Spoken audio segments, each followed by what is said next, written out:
పాత పరిచయం ప్రాణాలు తీసిన ఘటన ఏలూరు జిల్లాలో చోటు చేసుకుంది. ఓ వివాహిత మృతికి కొయ్యలగూడెం మండలం గంగన్నగూడెంలోని వ్యక్తి కారణమని బంధువులు ఆందోళనకు దిగారు. దీంతో గంగన్నగూడెంలో ఉద్రిక్త వాతావరణం చోటు చేసుకుంది.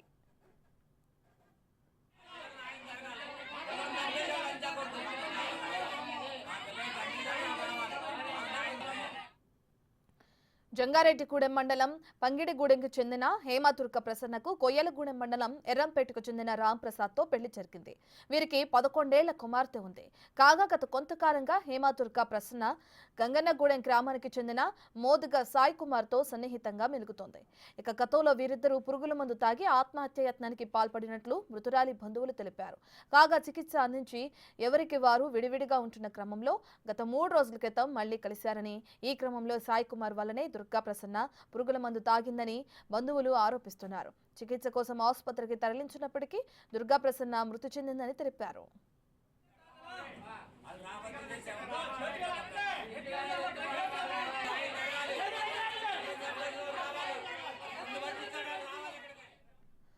ప్రసన్న మృతికి సాయి కుమారే కారణమని ఆరోపిస్తూ గంగన్నగూడెంలోని సాయి కుమార్ ఇంటిని మృతదేహాన్ని అంబులెన్స్ లో తరలిస్తుండగా గ్రామంలోనికి రానియకుండా పోలీసులు అడ్డుకున్నారు. దీంతో ద్విచక్ర వాహనంపై మృతదేహాన్ని తరలించిన సాయి కుమార్ నివాసం దగ్గర ధర్నాకి దిగారు మృతురాలి బంధువులు.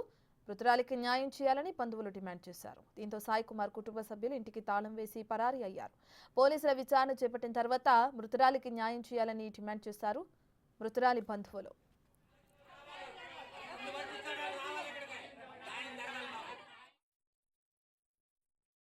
మళ్ళీ ఇది రెండోసారండి. పాపని చంపేయమని రాత్రి పెట్టాడండి మందు తెచ్చి. పాప చంపేయమంటే చంపలేక మందు మళ్ళీ తెచ్చి ఇచ్చి పోసేసి ఇద్దరు బైక్ పారిపోయారని పక్క వాళ్ళు కూడా చెప్పారండి. మేము నెలుగుతుంటే అదండి పాపకి న్యాయం చేయాలని మేము ధర్నా చేస్తున్నామండి. ఆ తల్లిదండ్రులు కూడా రావాలి ఇక్కడికి.